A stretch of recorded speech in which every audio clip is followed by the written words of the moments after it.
শিক্ষকের বৈঠকখানার ষষ্ঠ বৈঠকে সবাইকে স্বাগত জানাচ্ছি, শুভেচ্ছা জানাচ্ছি। আমাদের আজকের বৈঠকের অতিথি অধ্যাপক অসীম বিভাকর। ৮টা থেকে প্রায় ৯টা পর্যন্ত এই ১ ঘন্টা আলোচনা হবে তার শৈশব নিয়ে, ছাত্র জীবন, শিক্ষকতা, লেখালেখি। অর্থাৎ আজকে আমরা কথা বলবো অধ্যাপক অসীম বিভাকরকে দিয়ে। তিনিও একজন স্বনামধন্য শিক্ষক। আমরা দেখেছি সারা জীবন শিক্ষকতা করার পরেও শেষ জীবনে এসেও প্রিয় ছাত্র খুঁজে পাওয়া যায় না, ছাত্ররা তার প্রিয় শিক্ষককে খুঁজে পায় না। কিন্তু আমি দেখেছি কিছুদিন আগে ফেসবুকে তার একজন ছাত্র একটি ছবি দিয়েছে, আমি সেই ছবি দিয়ে শুরু করতে চাই। এখানে দেখা যাচ্ছে শিক্ষক অসীম বিভাকর হেঁটে যাচ্ছেন। এই ছবিটি দিয়ে ছাত্রটি লিখেছে, যার সামনে মাথা নিচু করে থাকতে ভালো লাগে বা গর্ববোধ হয়, তিনি আমাদের শ্রদ্ধেয় অসীম বিভাকর। এটা তো জীবনে অনেক বড় প্রাপ্তি একজন শিক্ষকতার জীবনে। আপনার তো এখনো তেমন বয়সই হয়নি, যদিও চুলে পাক ধরেছে। তো এই প্রাপ্তিকে আপনি কিভাবে দেখেন জনাব অসীম বিভাকর? আসলে অনেক ধন্যবাদ বন্ধুবর ইকবাল সিদ্দিকী। ওরা যে আমাকে ভালোবাসে, এই ভালোবাসাটা আসলে আমার কোনো কৃতিত্ব নেই, সম্পূর্ণটাই ওদের কৃতিত্ব।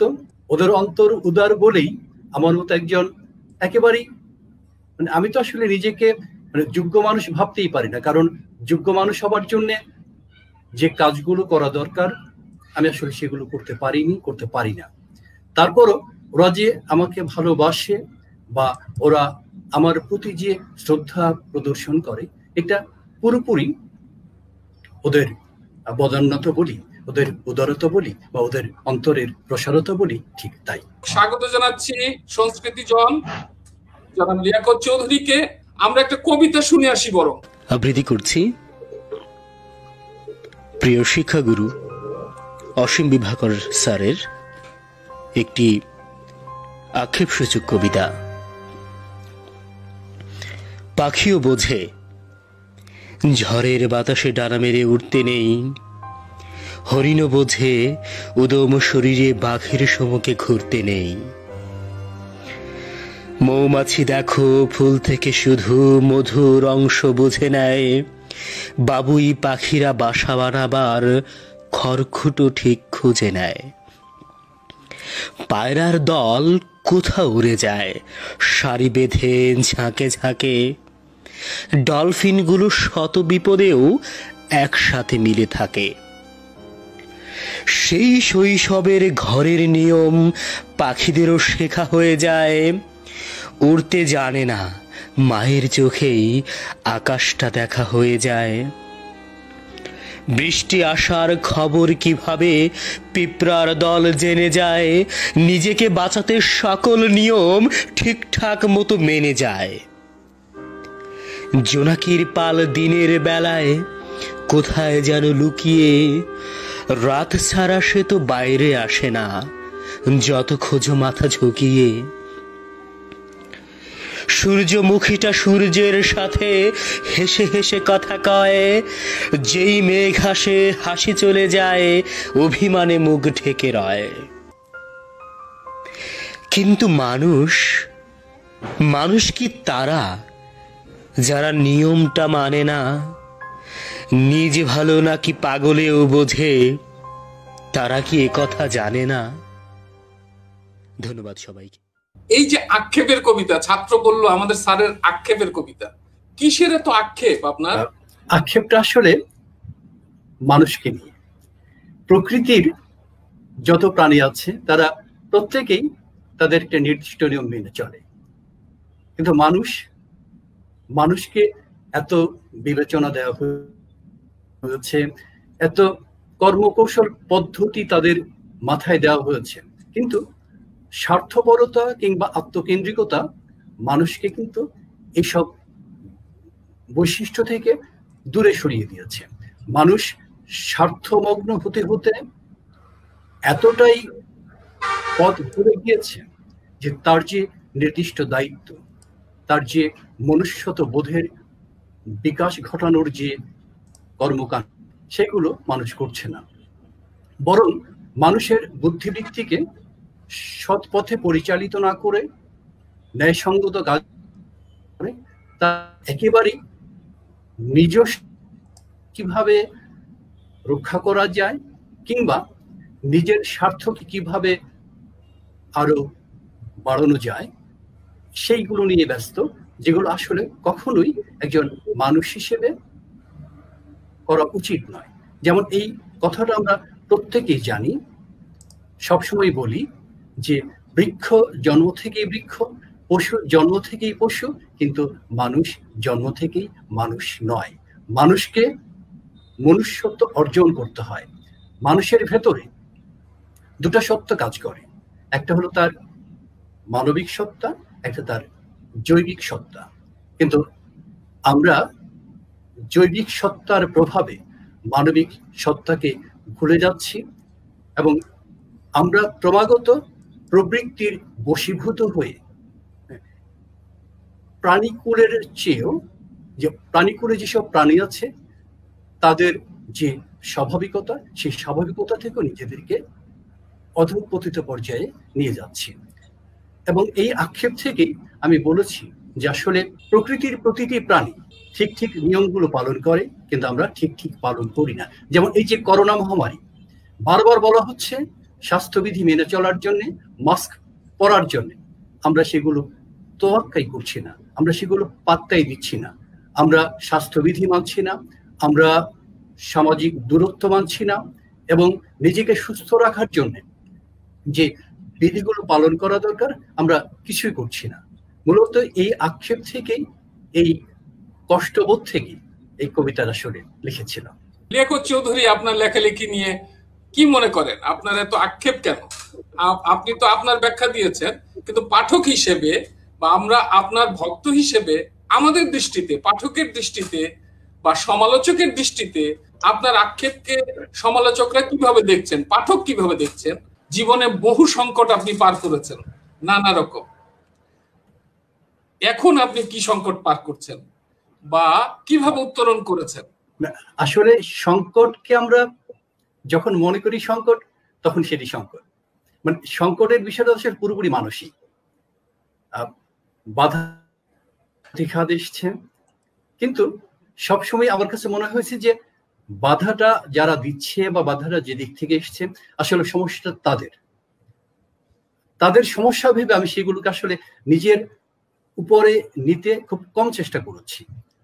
ফলে সাময়িকভাবে আমাকে বিধ্বস্ত করেছে, সাময়িকভাবে আমি কিন্তু পরবর্তী সময়ে সেগুলোকে আবার ঠিকঠাক মতোই পথে চলার চেষ্টা করেছি।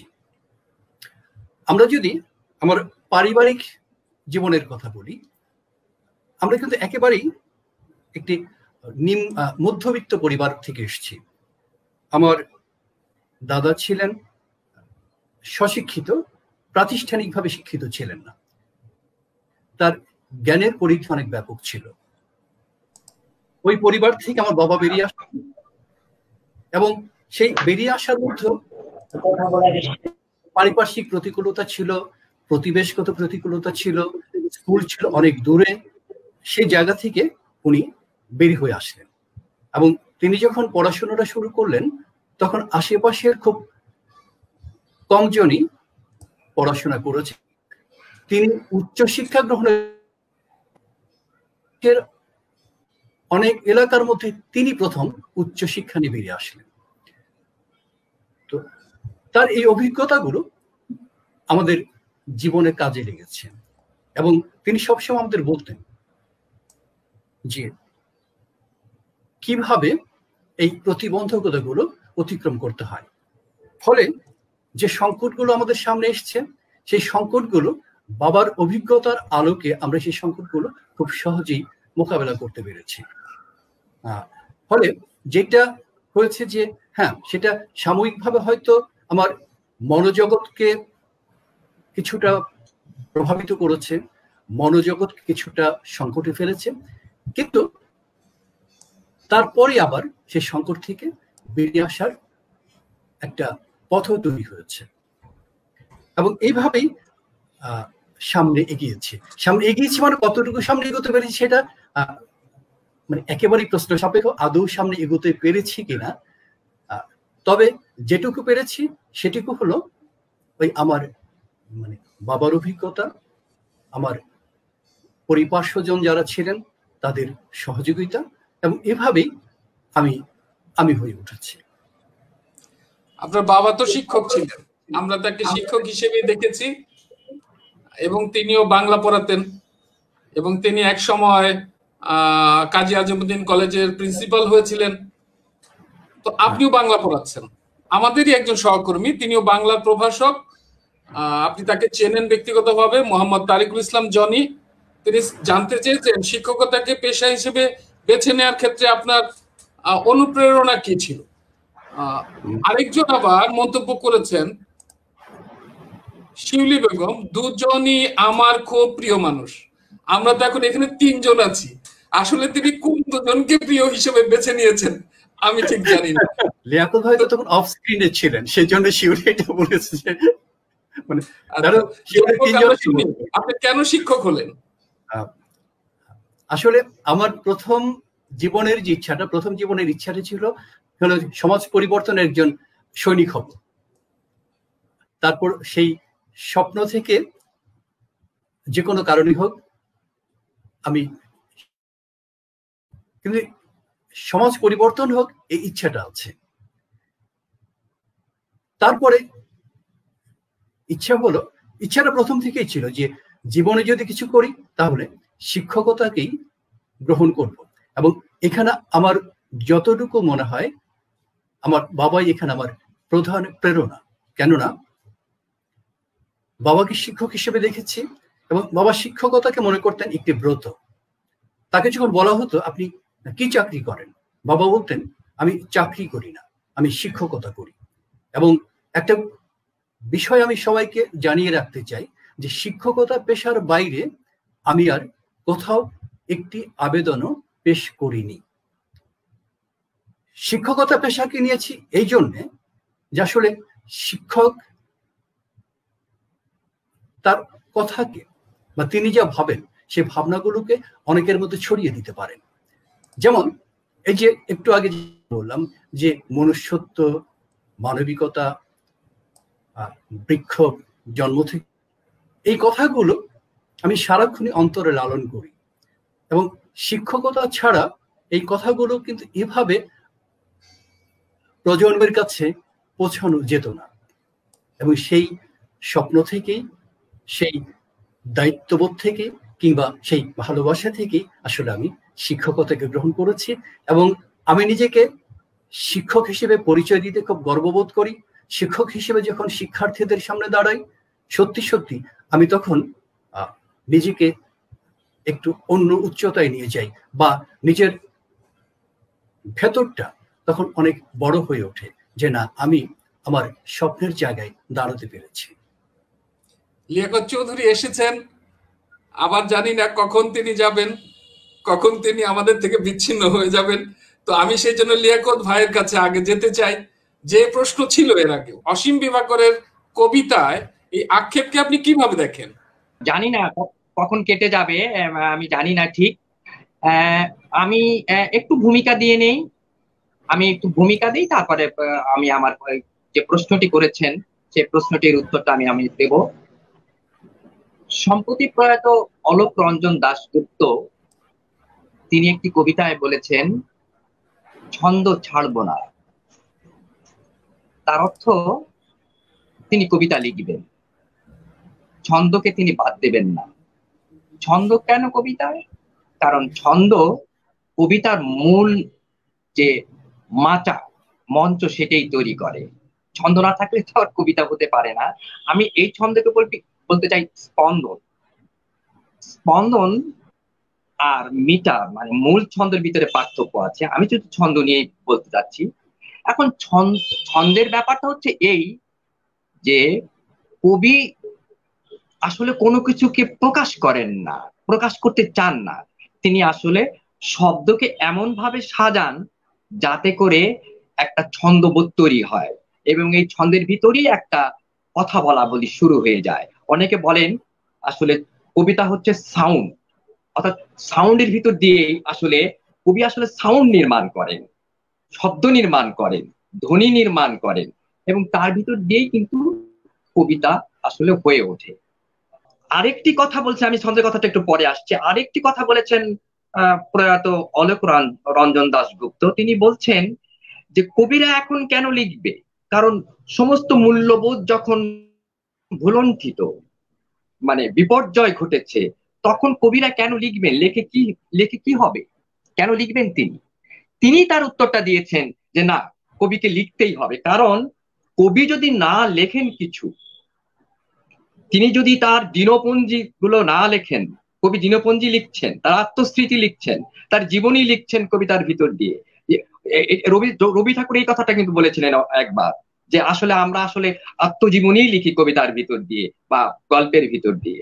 তাহলে আমরা বলতে চাই যে কবিরা লিখবেন, কবিরা এত বেশি স্পর্শকাতর হয়ে ওঠেন পরিপার্শ্বের ভিতর দিয়ে, তিনি পরিপার্শ্বকে সবসময় একটা ডায়লগ করেন, পরিপার্শ্বের সঙ্গে কথা বলেন, খুব খুব আবেগময় দৃষ্টিতে তিনি দেখেন এই পরিপার্শ্বকে। যদি তাই দেখেন তাহলে কবিকে লিখতে হয়, কবি না লিখে পারবেন না, লিখবেনই। আর এটাও তো সত্য, যদি মিথ বেঁচে থাকে, মিথ মানে হচ্ছে আর আদি মানুষের একটি কল্পনা যদি বেঁচে থাকে, সেই মিথ যদি বেঁচে থাকে কবিতাও বেঁচে থাকবে, কারণ কবিতা একটা মিথ। সেই মিথকে ধারণ করাই কবির একমাত্র কাজ।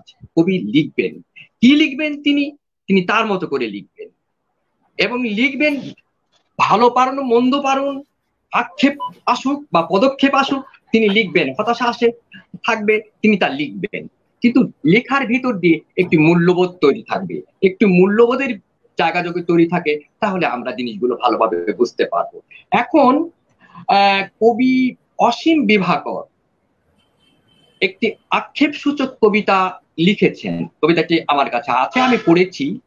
তিনি যে কথাটা এখানে বলবার চেষ্টা করেছেন, আমি যেটুকু বুঝতে পেরেছি সেটা হচ্ছে এই, যে প্রকৃতির যে ছন্দ এবং মানুষের যে ছন্দ, সেই জায়গাটা একটা ছন্দ পতন ঘটে গেছে, প্রকৃতির সঙ্গে মানুষের কোনো মিল নাই, প্রকৃতি থেকে মানুষ দূরে চলে গেছে। তাই যদি হয়ে থাকে, পিঁপড়েরা সব বোঝে, পাখিরা সব বোঝে, নদী সব বোঝে, কিন্তু মানুষ কেন তার বোধি বৃক্ষের কাছে বন্ধা হয়ে গেল? এই সন্ধ্যাবেলা তৈরি হলো বোধি বৃক্ষ একটি মিথ, আমরা জানি অনেকটা। তথাগত বুদ্ধ এই বোধি বৃক্ষের তলে বসেই আসলে বোধিপ্রাপ্ত হয়েছিলেন। তো তাই যদি হয়ে থাকে, মানুষ তাহলে কি বোধির জায়গা থেকে, বোধনের জায়গা থেকে, প্রজ্ঞার জায়গা থেকে দূরে সরে গেল? এই যে দূরে সরে গেল, এইটাই একটি আক্ষেপ তৈরি হয়েছে কবি অসীম বিভাকরের কাছে। তিনি বিভা ছড়াতে চান, কিন্তু এখানে একটি বিভা আছে, আমি বলে মনে করি আছে। তাহলে তিনি কি চান? তার চাওয়ার ভিতরে যে যে জায়গাটা, ডায়লগটা তৈরি হয়েছে, সেটা হচ্ছে এই, যে প্রকৃতির সঙ্গে আমাদের মিশতে হবে, প্রকৃতির ভিতরে আমাদের থাকতে হবে, এবং প্রকৃতির সঙ্গে যখন দূরে সরে যাব তখন আর মানুষ থাকবে না। সেই জায়গা থেকে তার আক্ষেপ তৈরি হয়েছে। মার্কুইজ একটা কথা বলেছিলেন যে কবিরা সবকিছুই ইতিবাচক দিক থেকে দেখেন, অ্যাফার্মেটিভ হয়ে ওঠেন, নাকে হা হয়ে ওঠে আসলে জায়গাগুলোতে। তিনি ধরেন জীবনানন্দ এক অদ্ভুত আধার এক লিখেছেন, কিন্তু তাই বলে তিনি কিন্তু হতাশার কথা বলেন, তিনি কিন্তু আমাদের বিনির্মাণের কথা বলছেন। তিনি বলছেন যে হ্যাঁ, তোমরা নির্মাণ করো, আধারকে ঘুচিয়ে দাও। কবি এই জায়গাটিতে কিন্তু আমাদের আক্ষেপ নয়, পদক্ষেপ নিতে বলছেন। কোন পদক্ষেপ নিতে বলেছেন? মানবিক হয়ে ওঠার জন্য। প্রকৃতির সঙ্গে না মিললে তো মানবিক হয়ে উঠবো না আমরা। আমাদের এন্টেনায় থাকতে হবে, আসলে ক্রান্তিকারটা থাকতে হবে।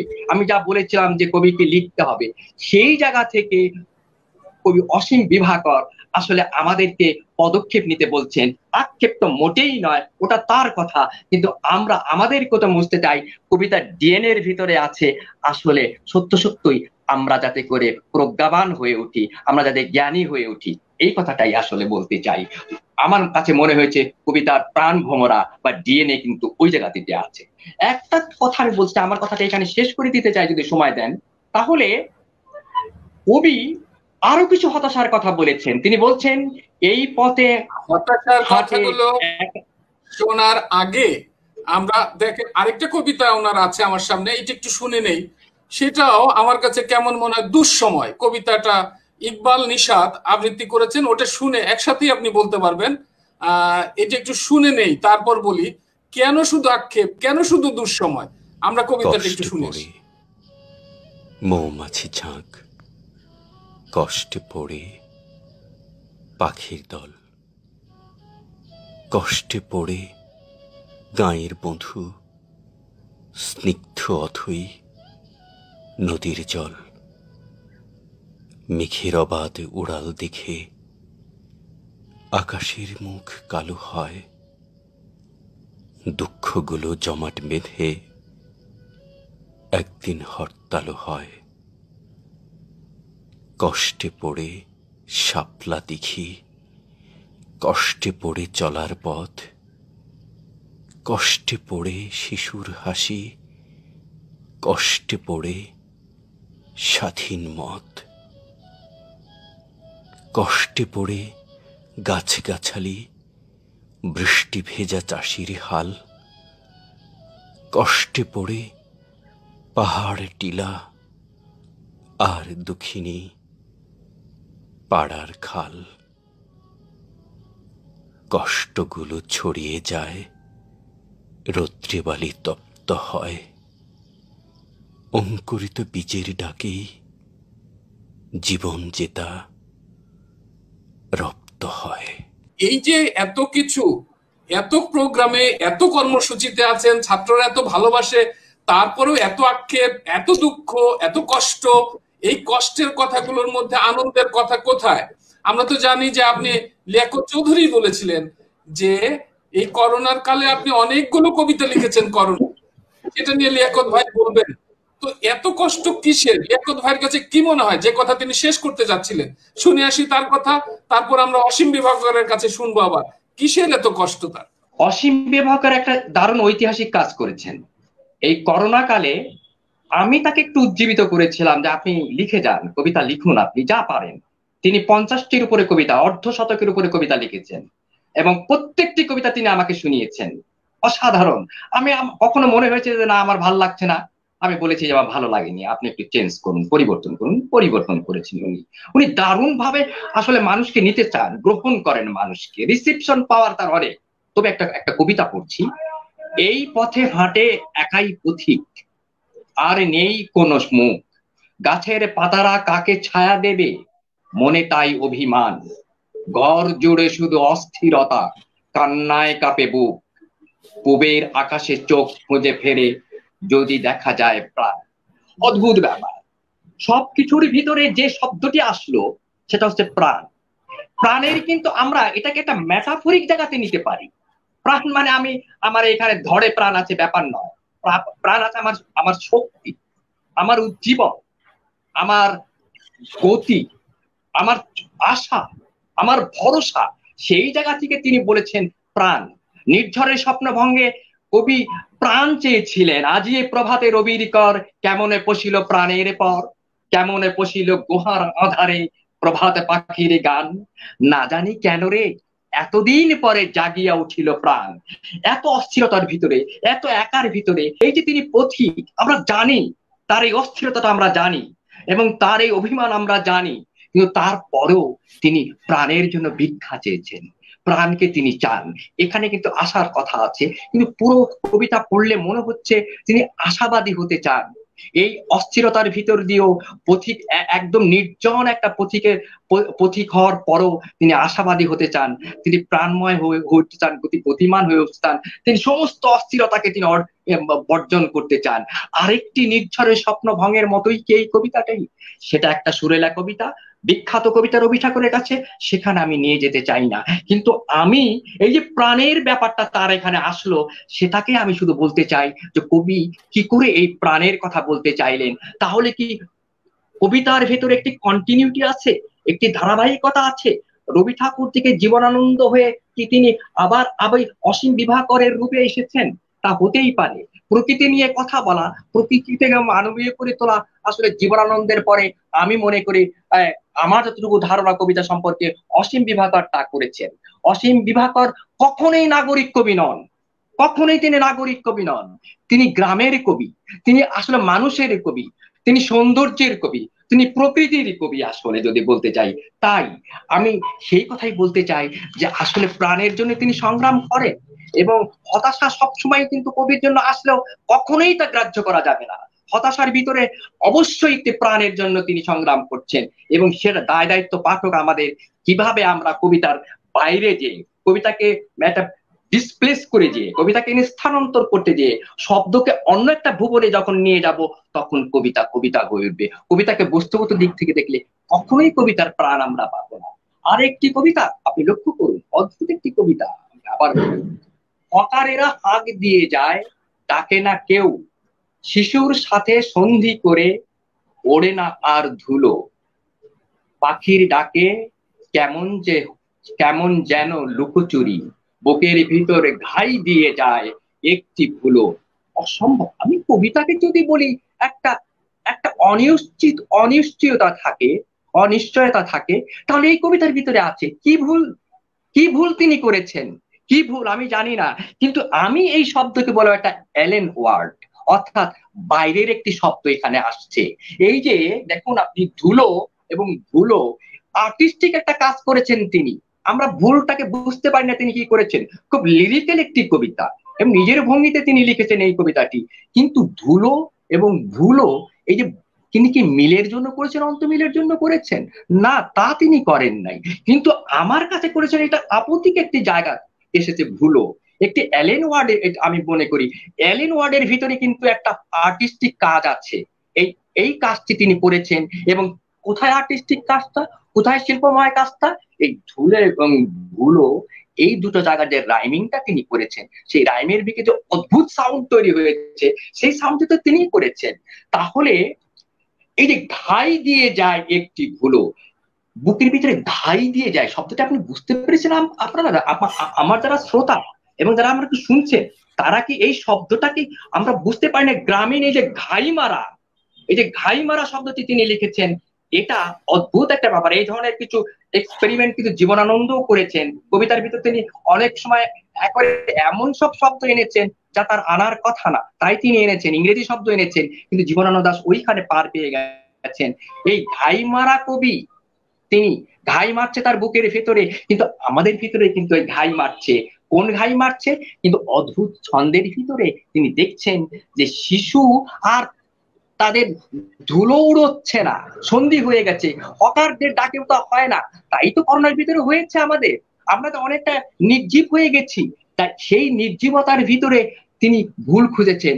আমি মনে করি না, আসলে হকারের ডাক যে কেউ শোনে না তা নয়, শিশু যে বসে থাকবে তা নয়, এরা আসলেই উড়বে। এই যে সামান্য স্থিতি, তা গতিরই একটি লক্ষণ। আমি মনে করি আমরা এখানে গতি দেখব, আমরা একটা একটা একটা মূল্যবোধ দেখব, যে মূল্যবোধের ভিতরে দিয়ে আমরা ভুল করতে পারি, নির্জীব হতে পারি, কিন্তু আমাদের এগোনোর একটি দিশা তিনি কিন্তু দিয়ে গেছেন। এই দিশাটি কিন্তু আমি বের করছি, তার কবিতার নির্যাস থেকে বের করে আনছি। অতএব আমি মনে করি যে কবি, যদি আমি শেষবারের মতো বলতে চাই, যে কবি সবসময় একটা ইউটোপিয়া তৈরি করে, একটি কাল্পনিক ভুবন তৈরি করে, একটি আদর্শ ভুবন তৈরি করে, ইউটোপিয়া। সেই ইউটোপিয়া তৈরি করার দায়িত্ব হচ্ছে ভাঙবার, মানে জোড়া দেওয়ার এবং এটাকে বিনির্মাণ করার দায়িত্ব হচ্ছে আমাদের। কবি প্রকৃতির একটা অ্যাফার্মেটিভ দিক তৈরি করে, অর্থাৎ হাবচিক দিক তৈরি করে। এটা আমাদের বুঝতে হবে সবসময়। কবিরা কখনোই মূল্যবোধ তৈরি করা ছাড়া হতে পারে না যদি তিনি কবি হয়ে ওঠেন। কবিরা আমাদের এই সময়কার জন্য কিছু ভ্যাকসিন তৈরি করে। ভ্যাকসিন তৈরি করে কি কারণের জন্য? যাতে আমাদের অ্যান্টিবডি তৈরি হয়, ইমিউনিটি তৈরি হয়, আমরা যাতে করে সমস্ত বাধাকে অতিক্রম করতে পারি, বলতে পারি করোনা তুমি দূরে সরে যাও, তুমি এসো, আমার ভিতরে আসো, কিন্তু আমার ভিতরে সাইটোকাইন স্টর্ম তৈরি করতে পারবে না। আমার ভিতরে যে রিদম আছে, সেই রিদমকে তুমি নষ্ট করতে পারবে না, তাকে ইংরেজিতে বলা হচ্ছে সাইটোকাইন স্টর্ম, যার ভিত্তিতে মানুষ মরে যায়। এই সাইটোকাইন স্টর্ম যাতে না হয়, তার জন্য কবিতা আমাদের জন্য খুব দরকার। কবিতা এবং কবির কবিতা হচ্ছে, আবারও বলি, আমাদের জন্য ভ্যাকসিন। এই ভ্যাকসিনটি কবি অসীম বিভাকর প্রায় অর্ধশতকের উপর কবিতা দিয়ে ভ্যাকসিন তৈরি করেছেন। তিনি খুব অল্প কয়টা লাইনে কবিতা লেখেন, তিনি এমন জীবন যাপন করেন, কথা কম বলেন কিন্তু খুব লাকসই কথা বলেন। তার কবিতা কয়েক লাইনের মাত্র, বড় কবিতা তিনি কম লিখেছেন, কি তার প্রবন্ধ আমি দেখেছি খুব ছোট করে লেখেন, কিন্তু মূল মজ্জাটা সেখানে চলে আসে। তাই আমাদের বলতে হবে কবিরা যেন সবসময় এই দুঃসময়ে একটু ভ্যাকসিন দেন আমাদেরকে, যাতে করে আমরা আসলে আবার উজ্জীবিত হয়ে উঠতে পারি এবং আমাদের ভিতরে যে বাইরের কতগুলো হতাশ আছে কাটিয়ে উঠে কবির মূল্যবোধকে আমরা নিতে পারি। কবি অসীম বিভাকর আমাদের একটি শব্দ নির্মাণের ভিতর দিয়ে, কবিতা নির্মাণের ভিতর দিয়ে সেই মূল্যবোধকে দেখাচ্ছে এবং ভ্যাকসিন তৈরি করার ভিতর দিয়ে আমাদেরকে আরো মূল্যবান হবার জন্য তৈরি করছেন, মানবিক হয়ে গড়ে উঠবার জন্য তৈরি করছেন। তাকে আমি ধন্যবাদ ছাড়া দিতে পারি না, কারণ এখন বড় বেশি দরকার কবিতা, কারণ মূল্যবোধ এখন আমাদেরকে সম্পূর্ণ ধসিয়ে দিয়েছে।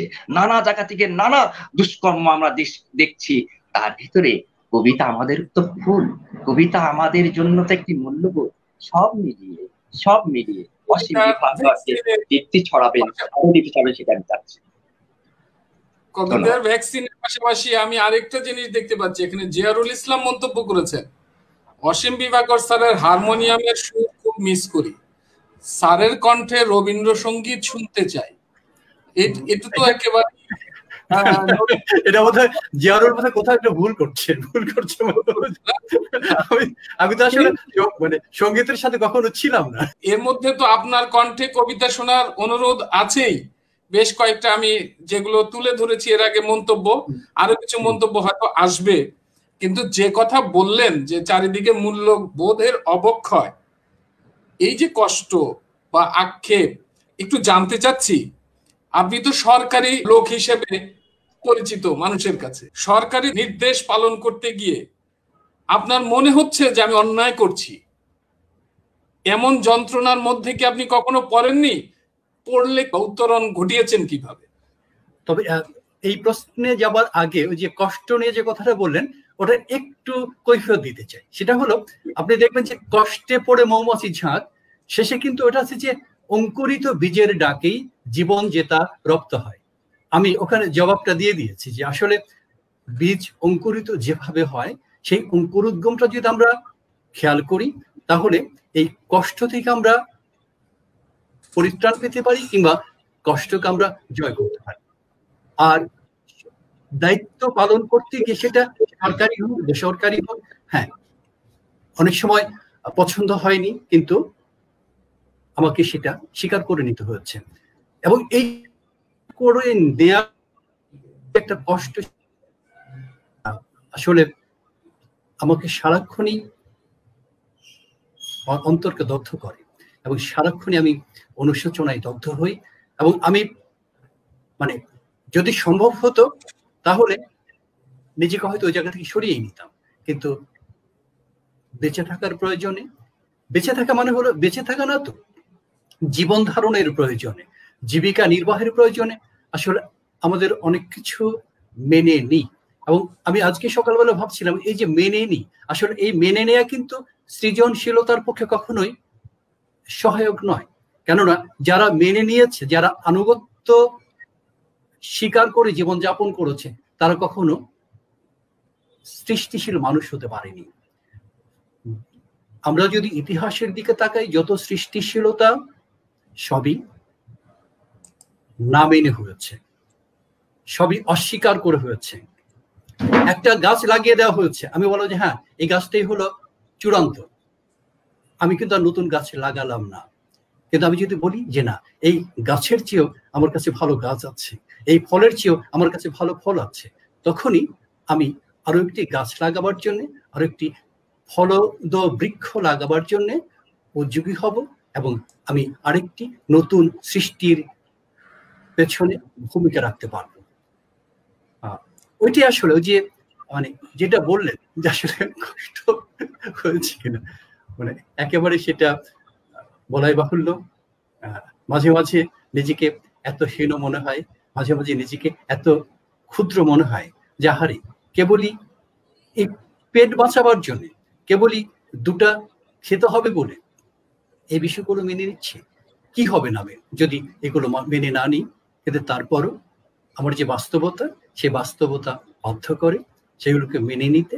কিন্তু আমার মন, আমার যে সুকুমার বৃত্তি, সেগুলো প্রতিনিয়তই আমার সাথে বিদ্রোহ করে, প্রতিনিয়তই আমাকে দেখিয়ে দেয় যে তুমি তুমি থাকতে পারলে না, কারণ ওখানে তোমার যে কথাটি বলা দরকার ছিল কেবলই তোমার নিরাপত্তার জন্য, তোমার নিশ্চয়তার জন্য তুমি সেটাকে মেনে চলে এসছো।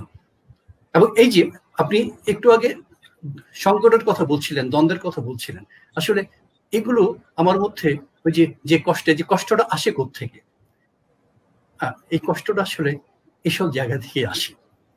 ধন্যবাদ। কিন্তু আমি তো আপনাকে ছাত্র জীবনে দেখেছি স্লোগান দিতে, সমাজ পরিবর্তনের স্লোগান। আমি তখন পত্রিকায় কাজ করি, আমি বাংলাদেশ অবজারভারের গাজীপুর প্রতিনিধি ছিলাম দীর্ঘদিন। আপনাকে আমি দেখেছি মিছিলের অগ্রভাগে। ছাত্র রাজনীতিতে আপনি অত্যন্ত সক্রিয় ছিলেন।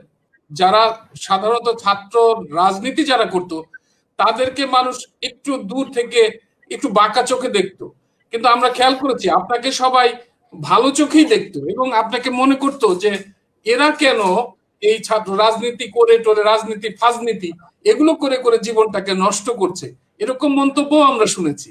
আবার কেউ কেউ এটাও বলতে শুনেছি কাউকে কাউকে যে হ্যাঁ, ভালো ছেলেরা রাজনীতি না করলে দেশের রাজনীতির পরিবর্তন আসবে কোত্থেকে। কিন্তু আপনি তো সেই রাজনীতি ছেড়ে টেরে দিয়ে একেবারে কি বলা হয় যে রাজনীতি থেকে বহু যোজন ধরে নিজেকে সরিয়ে নিলেন। তাহলে কি রাজনীতি করাটা আপনার জীবনে একটা ভুল সিদ্ধান্ত ছিল? কি মনে হয়? না, রাজনীতি করাটা ভুল সিদ্ধান্ত না। আসলে যারা বলে যে রাজনীতি ফাজনীতি ভালো ছেলেরা কেন করবে, আসলে তাদের রাজনীতিটা সেই মৌলিক ধারণাটাই নেই। যত অর্জন সবই কিন্তু রাজনীতির ফসল। আমি রাজনীতি করতে পারছি না তার মানে এই নয় যে রাজনীতি খারাপ ছিল।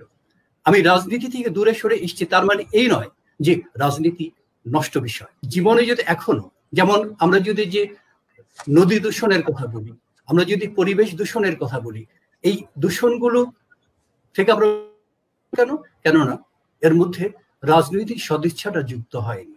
যদি এই বিষয়গুলোর সাথে রাজনৈতিক সদিচ্ছা যুক্ত হতো তাহলে কিন্তু নদীগুলো আমরা দূষণমুক্ত করতে পারতাম, পরিবেশকে আমরা দূষণমুক্ত রাখতে পারতাম। পারিনি, এটা আমার অক্ষমতা, আমার ব্যর্থতা। এটা আমি মনে করি যে যদি কোনো কিছু পরিবর্তন করতে হয়, যদি আমাদের জীবনকে একটি উচ্চতর মাত্রায় হলে সেটি রাজনীতির মাধ্যমে সম্ভব এবং রাজনীতি দ্বারাই সেটি করা যাবে। তাহলে আপনি নিশ্চয়ই আপনার ছাত্রদের রাজনীতির ব্যাপারে নেতিবাচক মন্তব্য করবেন না, সেটা আমরা বুঝতেই পেরেছি। কিন্তু এত কিছুর পরেও কি সীমাবদ্ধতা আপনাকে আহত করে বারবার? কবিতার সীমাবদ্ধতা বা জীবনের সীমাবদ্ধতা, দুটোই আমরা জানতে চাই। শিক্ষকতার সীমাবদ্ধতা। আরেকটা কথা বলে নেই এই ফাঁকে, যে আমি যতটুকু জেনেছি যে এসএসসি তে আপনি 2 নম্বরের জন্য ফার্স্ট ডিভিশন পান নাই। এজন্য যখন সবাই সাধারণত কি করে, এটার জন্য আবার রি এক্সামিনের জন্য অ্যাপ্লিকেশন করে, আপনি যখন আপনার বাবার কাছে বলেছিলেন যে আমি রি এক্সামিনের জন্য অ্যাপ্লিকেশন করতে চাই, তখন আমি যতদূর শুনেছি তিনি বলেছিলেন যে নম্বরের জন্য তুমি পরীক্ষা দাওনি, সুতরাং যা পেয়েছো রি এক্সামিন করতে হবে না বা অ্যাপ্লিকেশন করতে হবে না। এই ঘটনা কতটা মানে সঠিক বা আমি সঠিক জানি কিনা? একেবারে 100% সত্য। এবং আমাকে বাবা ফেল করার জন্য বলতেন, কিন্তু পরীক্ষার হলে গিয়ে কারো খাতার দিকে না তাকাতে বলতেন যে পরীক্ষা দিতে যাচ্ছিস, ভালো কথা, তুই ফেল কর, প্রশ্নের উত্তর যদি দিতে না পারিস ফেল করে অসুবিধা কি, কিন্তু কারোর সাথে কথা বলবি না কিংবা কারো খাতার দিকে তাকাবি না। যদি শুনি তুই কারো খাতার দিকে তাকিয়েছিস বা কারো সাথে কথা বলেছিস, বাসায় কিন্তু আসতে পারবি না। তার মানে বাবা আমাকে ফেল করলে পরে তার কাছে আশ্রয় ছিল, কিন্তু আমি যদি কোনো অন্যায় করি, কোনো অসততাকে অবলম্বন করি, সেইখানে তার কোনো প্রশ্রয় ছিল না। মানে সেখানে আমি কোনো আনুকূল্য পেতাম না তার কাছে। ফলে এই যে পরীক্ষায় ভালো করতে হবে, প্রথম হতে হবে, দ্বিতীয় হতে হবে, এই চাপটা আমার মধ্যে কখনোই ছিল না। আমি যেমন বিএ পরীক্ষায় তৃতীয় বিভাগ পেয়েছিলাম, তো তৃতীয় বিভাগ পেয়ে আমি আস্তে আস্তে ভাবছিলাম যে এতদিন বাবা কিছু বলেননি, এইবার কিছু বলেনি কিনা। ওমা, উনি শুনে না অভিব্যক্তিতে না কথায় কোনো প্রতিক্রিয়া ব্যক্ত করলেন না।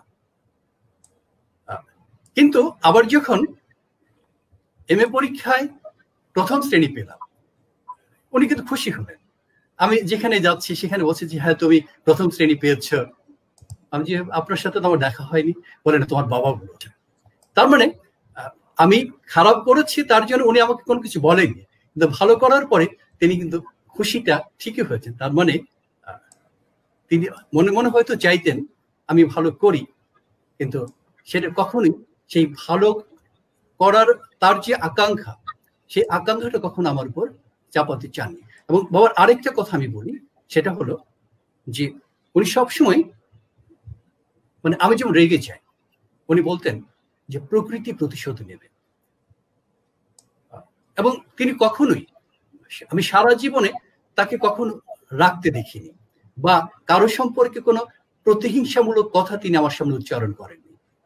এবং আক্ষরিক অর্থেই তিনি কারো প্রতি কোনো বিদ্বেষ পোষণ করতেন না। যদি কারোর সাথে কোনো মনোমালিন্য হয়েছে বা তর্ক বিতর্ক হয়েছে, ঠিক পরের দিন সকালবেলা তার বাসায় চলে যেতেন। এই বাবার একটি অভ্যাস ছিল, এই বাসায় ঢোকার অনেক আগে থেকে ডাকতে ডাকতে যেতেন যে এই অমুক ভাই, অমুক দাদা আছেন নাকি। তো গিয়ে চাটা খেয়ে চলে আসতেন। ফলে যে মানুষটা আগের দিন তার প্রতি হয়তো বীতশ্রদ্ধ হয়েছিল, বিরূপ হয়েছিল, হ্যাঁ, তার পক্ষে কিন্তু আর এই বিরূপ থাকা মানে সম্ভব হতো না। যাই হোক, আপনার কথা তো সুন্দর, আপনার কথা শুনতে সবারই ভালো লাগে। এই যে আপনার এক ছাত্র লিখেছে, টিঙ্কি কাঞ্জিলাল, প্রিয় শিক্ষাগুরু প্রণাম, স্যার আপনার কথা শুনলে শুনতেই ইচ্ছে করে। তো সেইখানে আমি কথা বলে বলে এই আপনার কথা, ভালো কথাগুলো শুনতে আমি বাধার সৃষ্টি করতে চাই না। জাফরিন সুলতানা লিখেছেন, অসাধারণ, স্যারের একজন শিক্ষার্থী হিসেবে গর্বিত আমি, অনুষ্ঠানটি হৃদয় ছুঁয়ে যাচ্ছে। আর অন্যদিকে আপনার কবিতা শোনার জন্য কিন্তু অনুরোধ আছে। আপনার কবিতা কিন্তু এখনো শোনা হয়নি, জানা হয়নি আপনার শৈশব সম্পর্কেও তেমন কিছুই জানা হয়নি আমাদের। তো শৈশব সম্পর্কে একটু জানতে চাই। ঢাকা বিশ্ববিদ্যালয়ে আপনি পড়াশোনা করেছেন, সেটা আমরা প্রায় সবাই জানি। আরেকটা বিষয় আমি আমার নিজের স্মৃতিচারণ থেকে বলি, আপনি তো প্রায়শই আমাদের এখানে আসেন নানান প্রোগ্রামে, একটু খাওয়া দাওয়ার আয়োজন হয়। তো একদিন দেখলাম যে আমার ইলিশ মাছ খুব প্রিয়, আপনাকে যখন আমি ইলিশ মাছ খেতে বললাম আপনি খেলেন না। পরে আমাকে একা একা বললেন যে আসলে আমি আপনার ভাবি গত হওয়ার পর থেকে ইলিশ মাছটা খেতে পারি না, কারণ মাছটা সে খুব পছন্দ করত। তো এই যে কষ্ট, এগুলো কষ্ট তো আমি সংকট বা এই ব্যাপারগুলো আসলো না, অনেকে জানেন না সেটা। কিন্তু আমি জানি না এই ব্যক্তিগত বিষয় উত্থাপন করায় আপনি কিছুটা বিব্রত হলেন কিনা। কিন্তু আমি তো আপনার মধ্যে এখানে সেই সম্রাট শাহজাহানকে দেখতে পাই। মমতাজের চাইতে, মমতাজকে তিনি যেমন করে ভালোবাসতেন, আমি তো তার চাইতেও বড় প্রেমিক অসীম, সেই সীমাহীন প্রেমিক অসীমকে দেখতে পাই। তো এই ব্যাপারে কি আপনি কিছু বলবেন? এখানে আসলে এই যে আমার আজকের যে অবস্থান, আমি তো আসলে একেবারে বাউন্ডারি জীবন যাপন করতাম, কিংবা সংগঠন করতে গিয়ে কোনো শৃঙ্খলার মধ্যে ছিলাম না। শৃঙ্খলার মধ্যে মানে পারিবারিক শৃঙ্খলা বা সামাজিক শৃঙ্খলা প্রচলিত অর্থে যেটা আমরা বুঝি, সেই শৃঙ্খলার মধ্যে আমি ছিলাম না। সকালবেলা বেরোতাম, রাত 12টা 2টা বেজে যেত। কিন্তু সুস্মিতার সাথে পরিচয় হওয়ার পরে, ও কিন্তু তখন কেবলই আমার বন্ধু। এর মধ্যে স্বৈরশাসন বিরোধী আন্দোলন হচ্ছে, সেই আন্দোলনের সময় আমি সব বন্ধুকে চিঠি লিখলাম, সব বন্ধুকে মানে অনেকে চিঠি লিখলাম। সেই চিঠি পড়ে সুস্মিতার মনে হলো আমি প্রথম শ্রেণী পেতে পারি। তারপরে ওর চেষ্টা শুরু হলো আমাকে বিভিন্ন বই দিয়ে, বিভিন্ন নোট নিয়ে এসে উদ্বুদ্ধ করা যে তুমি বসো। কিন্তু আমার তখনও এটা ভাবিনি যে আসলে আমি প্রথম শ্রেণী পেতে পারি। কিন্তু ওর চেষ্টা, ওর জোড়াজোড়িতেই আমি মূলত এই পড়াশোনায় বসে পড়লাম। এবং এই যে এমএতে প্রথম শ্রেণী পেলাম, এটা একেবারে 100-তে 100 ভাগ কৃতিত্ব হলো সুস্মিতা। ও আমার ফার্স্ট ক্লাস মিস হবে বলে ও এমএ পরীক্ষাটা সেবার দেয়নি, কারণ আমরা দুজন একই নোট পড়েছিলাম। সুস্মিতা ইলিশ মাছ খুব পছন্দ করত,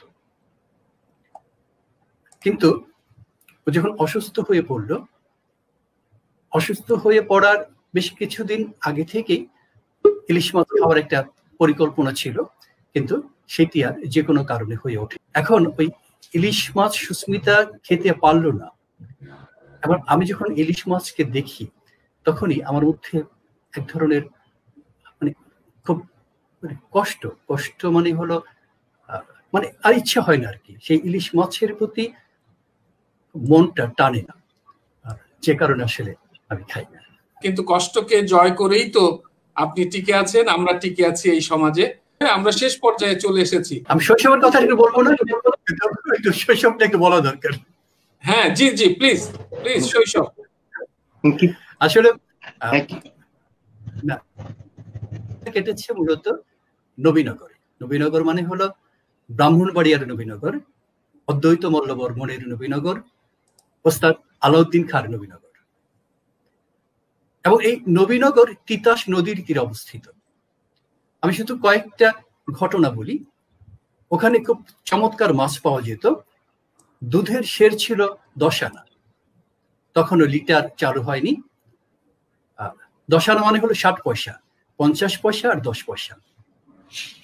এবং বর্ষাকালে প্রায় প্রতিদিন বিকেল বেলা আমরা ওই বাচ্চারা তিতাস নদীর তীরে যেতাম, এবং সেই নদীর যে স্রোতের যে অভিঘাত, ঢেউয়ের আশ্রে পড়া, সেগুলো আমরা চেয়ে চেয়ে দেখতাম।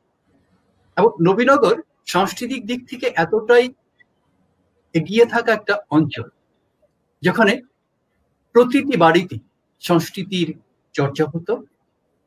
কোনো বাড়িতে তবলার বোল বাজছে, কোনো বাড়িতে হারমোনিয়াম বাজছে। এবং ওই জায়গাটি আমাকে দারুণভাবে প্রভাবিত করেছে। এবং ছোটবেলায় নবীনগরকে ঘিরে আমার যে স্মৃতি, যেমন আমি গোকর্ণ ঘাটে গিয়েছি, আমি মণিকর্ণিকার ঘাটে গিয়েছি, যেটি অদ্বৈত মলবর্ম নামে নদীর নাম এই উপন্যাসে এই এলাকাগুলোর কথা আছে। এবং এই যে আমার যে মানুষ গঠনের পেছনে ওই এলাকার একটা ভূমিকা আছে, কেননা প্রায় দিনই তার কোনো সহকর্মীর বাসায় যেতে হতো, এবং সেই সহকর্মীর বাসায় গিয়ে আমি অনেকটা সময় তাদের সাথে বিভিন্ন বিষয় নিয়ে গল্প করতেন। মনে হচ্ছে আমি যখন 10 বছর ছোটবেলা করেছি যে আসলে আমি বরাবরই খুব বোকা, এখনো বোকা। তো সেই কাকুকে আমি বলছি যে কাকু, যে আমার তো 10 বছর বয়স, তো বয়স হিসেবে তো আসলে আমার কাছে কথা ছিল। কাকু বলছে, হ্যাঁ তাই তো, তোমার তো ক্লাস 10-এ পড়ার কথা ছিল, কিন্তু তুমি ক্লাস 5-এ পড়ছো। এবং ওই সময় নানান জায়গায় সাপের খেলা হতো। আমি ওই প্রায় সময় যেখানে সাপের খেলা হতো সেখানে দাঁড়াতাম। তখন কোনো কারণে পকেটে হয়তো 1 টাকা 2 টাকা থাকতো। সেই সময় 1 টাকা 2 টাকা মানে কি অনেক টাকা, 5 পয়সা দিয়ে লজেন্স পাওয়া যেত। তো সাপুরে তার একটা চিকন মতন সাপ ছিল। তো সেই সাপটা এনে আমাকে বলতো যে, বাবু এই সাপটা যদি তোমার শরীরে ওঠে তাহলে বুঝতে হবে যে তুমি খুব ভাগ্যবান। তো যথারীতি সাপ আমার হাতের উপর চালিয়ে দিত, আমার কাঁধ বেয়ে সাপ আবার নিচে নেমে যেত। ভয়ও লাগতো, আবার ওই নিজের সৌভাগ্যবান সেটা ভাবতেও ভালো লাগতো। আর ফলে কি হতো, আমার পকেটে যে 1-2 টাকা দুধ কিনে বা মাছ কিনে যে 1-2 টাকা পকেটে রাখতো, সেটা সাপুরে নিয়ে নিত। এবং এই ঘটনাগুলো আসলে আমি যে বোকা ছিলাম, আমি যে দুরন্ত ছিলাম না। আর আমি ওই বন্ধু বান্ধবের কাছে খুব মার খেতাম। বন্ধু বান্ধব প্রায় সময় আমাকে বেরিয়ে চলে যেত। তো ওখানে বায়োলজির এক শিক্ষক ছিলেন, বিধানলাল দাস চৌধুরী, আমার এক বিধান। তো সেই হিসাবে আমি তাকে বিধান মামা বলতাম। সেই মামা আমাকে বুদ্ধি শিখিয়ে দিলাম যে, মামা তুমি একটা লাঠি নিয়ে থাকবো সবসময়। তো যারা তোমাকে মেরেছে তাদের পেলেই তুমি আচ্ছা রকম পিটিয়ে দেবে। তো আমি যথারীতি লাঠি নিয়ে ঘুরে বেড়াচ্ছি। ওখানে আদালত পাড়া ছিল, আদালত পাড়ার ওখানে একটা বিশাল পুকুর আছে। আমি আর ওই যারা মেরেছে তাদের কাউকে আর পাই না। সারাদিন ঘুরে টুরে আবার সে লাঠি নিয়ে বাসায় ফিরে যেতাম। মানে এইভাবেই। এবং ওখানে যেটা হতো যে প্রায় প্রতি সপ্তাহে কোনো না কোনো অনুষ্ঠান থাকতো, সাংস্কৃতিক অনুষ্ঠান থাকতো। ওখানে একটা কৃষি বোধহয় BRDC মানে বাংলাদেশ কৃষি উন্নয়ন কর্পোরেশন, এরকম ওদের তখন খুব চমৎকার চমৎকার ওদের অডিটোরিয়াম ছিল। বোধহয় ওই কৃষি উন্নয়ন কর্পোরেশনের অডিটোরিয়ামটাই সবচেয়ে সুন্দর ছিল। ওখানে প্রায় অনুষ্ঠান হতো, আমরা প্রায় ওই অনুষ্ঠান দেখতে যেতাম। আমার বন্ধুদের কথা এখন আর মনে নেই, বন্ধু বান্ধব তো নিশ্চয়ই ছিল। তা আমরা দলবেঁধে ওখানে যেতাম, ফুটবল খেলা হতো।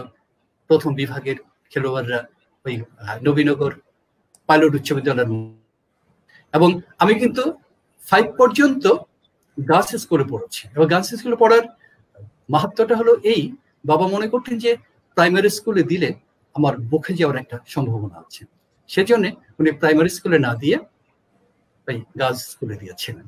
ক্লাস 5 পর্যন্ত গার্লস স্কুলে পড়েছি। ক্লাস 6-এ উঠে নবীনগর পাইলট স্কুলে ভর্তি হলাম। 6-এর শেষ পর্যায়ে এসে ভাওয়াল মির্জাপুর হাজী জমিউদ্দিন হাই স্কুলে ভর্তি হলাম। এবং আমার এই যে লেখালেখির শুরুর কথা বলি, ক্লাস 8ম শ্রেণীতে যখন পড়ি, ওই ভাওয়াল মির্জাপুর হাজী জমিউদ্দিন উচ্চ বিদ্যালয়ে নজরুল জয়ন্তীর আয়োজন করা হলো। সেখানে আমাকে স্বরচিত কবিতা পাঠ করতে হবে নজরুলের উপর। এবং সে মঞ্চে আছেন অধ্যাপক আবুহেনা মুস্তফা কামাল, অধ্যাপক নরেন বিশ্বাস, ডাক্তার জাফরুল্লাহ চৌধুরী। এবং সেই প্রথম আমার স্বরচিত কবিতা পাঠ এবং প্রথম আমার মঞ্চে ওঠা। আমি কি পড়েছিলাম জানি না, তবে নরেন স্যার পরে বলেছেন না, ছন্দ টন্দ সব ঠিকই আছে। আর তখন তো কবিতা বলতে আমার ধারণা ছিল যে ফুলের সাথে কুল মিশাতে হবে, চুলের সাথে দুধ, হ্যাঁ এইগুলো হলেই মানে অন্তবিল হলেই কবিতা হয়ে যাবে। এবং আমার আরো ওখানে আমাদের যে প্রথম আমরা বলি ফার্স্ট বয়, আসলে ফার্স্ট বয়ের কোনো পরিভাষা আছে কিনা জানি না, মানে এই ফার্স্ট বয়কে অন্য পরিভাষা দিয়ে ভালোভাবে বোঝানো যাবে বলে মনে হয় না। আমি স্কুলে জীবনে একবারই ফার্স্ট হয়েছিলাম, ক্লাস 8-এ।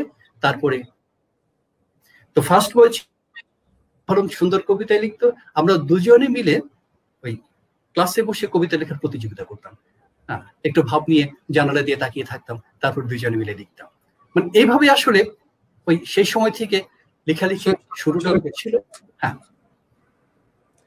তো কথা শুনলে তো আসলে শেষ নাই, কথা শেষ নাই। আপনার কথা এই সময়ে তো আসলে কথা শেষ হবে না। আপনার জীবন তো 1 ঘন্টায় সীমাবদ্ধ করা যাবে না, এই কথা শেষ হওয়ার নয়। যে আমরা সাধারণত একটি গান দিয়ে অনুষ্ঠান শেষ করি, কিন্তু আপনার কবিতাই শোনা হয়নি।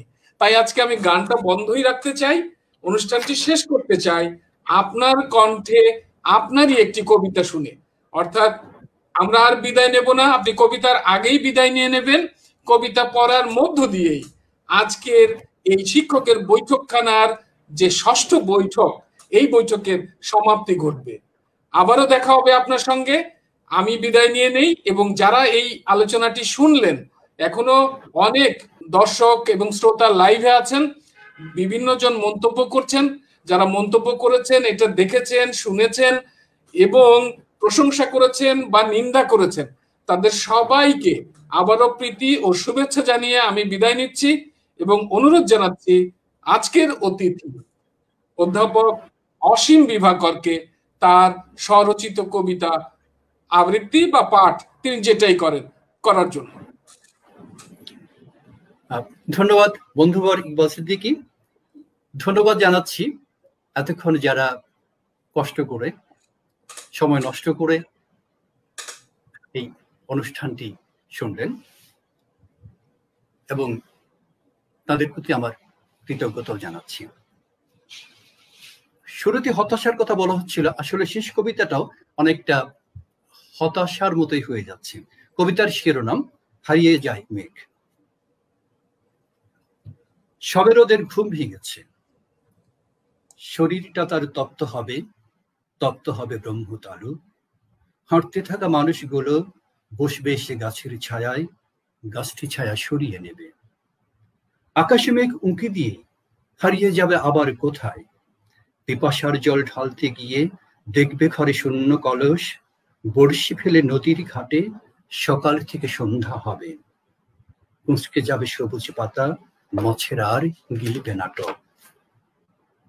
লাউয়ের ডগ অভিমানে অন্ধকারের আঁচল ছুঁয়ে মুখ লুকিয়ে বসে থাকে। দিন মানেই তো ঘাতক আশা, আর কত সে স্বাধীনতা বিকিয়ে দেবে। বরফেরা কাঁদতে কাঁদতে কাতর কণ্ঠে বলেছিল উষ্ণ বালিশ সরিয়ে নিতে। শুনেছিল কেউ কি কথা? ঝর্ণা ধারার পথে পথে শুকনো পাতা, পিপ্তারা সব শীতে বেড়ায়, শুকর ছানা তাকায়। নীলখড়িটা ফ্যাকাশে হয়, নদীর জলের গন্ধ শুকে ডাক ভুলে যায় ডাহুক পাখি। মেঘটা কেন হারিয়ে যায়, হারিয়ে যায়। সবাইকে অনেক অনেক ধন্যবাদ। সবাই ভালো থাকবেন।